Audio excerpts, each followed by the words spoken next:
Chapter 1. A Bear and a Burqa. The smell of incense gradually singed him from his sleep, provided that he could call himself awake by now.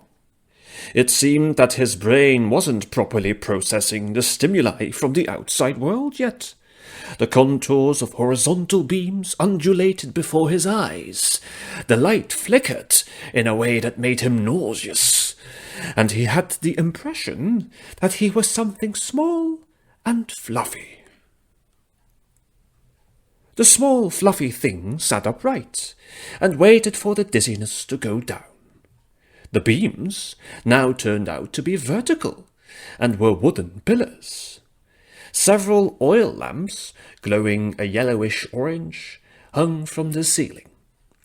The thing let himself glide off the bed, noticed that the hind legs it landed on were impractically short, and waddled past sideboards with dragons perched on top, breathing smoke, watching his movements. Where? Who? Up ahead, opposite two doors that probably formed the exit, a mirror awaited.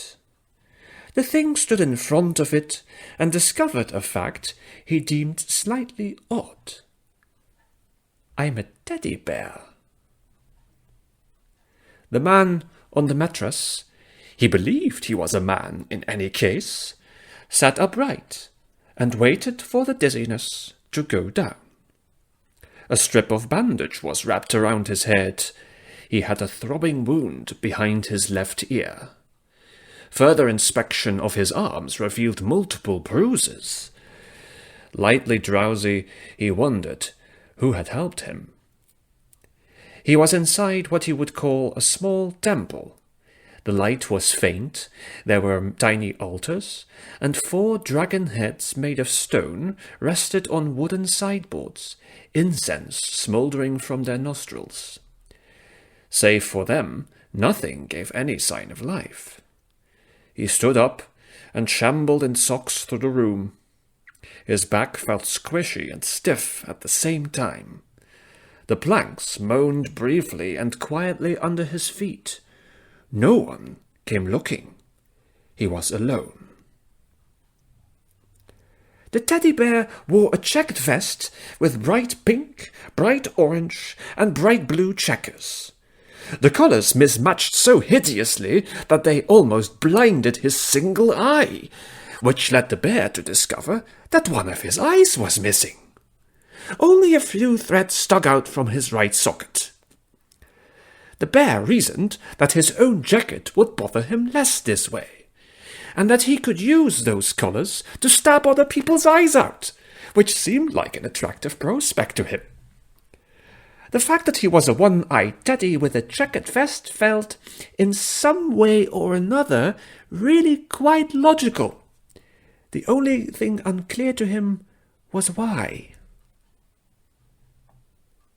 The man folded his fingers around the left door handle and pulled with caution. The wood yielded, purring like a cat. A trace of sunlight streamed into the temple. He pulled the door open more widely and caught a glimpse of extensive grass, cottages, and rock faces. The impression did not last long. 3 yards away stood a figure dressed in a hooded robe, who turned around. Her hairs were long and white, her eyes both relieved and concerned, and she raised her hand as she stepped toward the man. "Right when I turn me back for a grain of salt, come here, White Phoenix, you're to rest." Although the priest-like woman did not speak the exact same language, the man was able to understand her. He was led back inside with gentle compulsion, and the outside world vanished from sight with a calm bang. "What's going on?" he asked, already suspecting the answer. The priestess, whose face was sprinkled richly with freckles, didn't seem surprised by those words. "You've been through an accident." Her one veined hand clasped the man's shoulder as her other clasped his side. They slowly walked back to the bed. An accident? What happened?" "Too many a question, Phoenix. I be telling ye more on the morrow."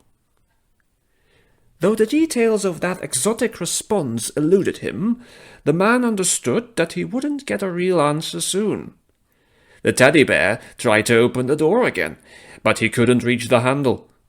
3 annoyed jumps did not avail.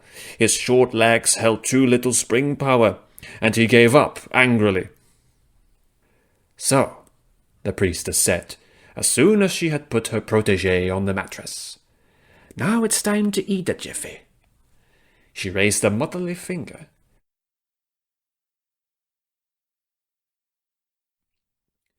She disappeared through a door behind the bed, which the man hadn't seen until now. After a few beats, muffled thumping broke the silence. It sounded like the chinking of dishes and silverware. The man considered sneaking out after all. He didn't know where he was, and he wanted to know. On the other hand, was it wise to anger his hostess? The teddy bear looked at the walls in surprise, upon which formulas and sums appeared in scribbles, as if someone was writing on them at a high pace. The writing came about with a shrill scratching sound that delivered him a headache within 3 seconds. The man got a headache as well, and abandoned his attempts to think. He decided to sit tight. A few moments later, the priestess returned. She brought it. What was dat nou weer? Oh, leuk. A few moments later, the priestess returned. She brought a ceramic bowl filled with a steaming substance, from which a wooden spoon protruded. Its smell failed to pierce the incense, and the flavour did not ring any bells when he got the first spoonful shoved into his mouth, but he identified the dish without effort. Porridge. "Gross," the teddy bear established with his mouth full. There wasn't much to chew. The challenge was in the swallowing. The porridge was snotty stuff without sugar or salt, but with a peculiar herb that tasted like soap. Coriander, that had to be it. The priestess ladled another mouthful for him at once. A dubious meal was one thing to the bear, but being fed like a child rubbed him the wrong way. He grabbed the bowl and the spoon, and reluctantly took a bite himself. The man did not look the priestess in the eye while consuming the porridge on his own. She wore a leather belt around her waist, he saw now, with a small but striking pendant shaped like a burning rose. The red gem was polished expertly. Perhaps the rose represented a crest, and the woman was part of some spiritual order. "Well done," she said patiently afterward. "Time for good night." "I'm not tired," the man objected. "Please tell me where I am." "In the vow." "What?" "The vow." "What?" said the bear.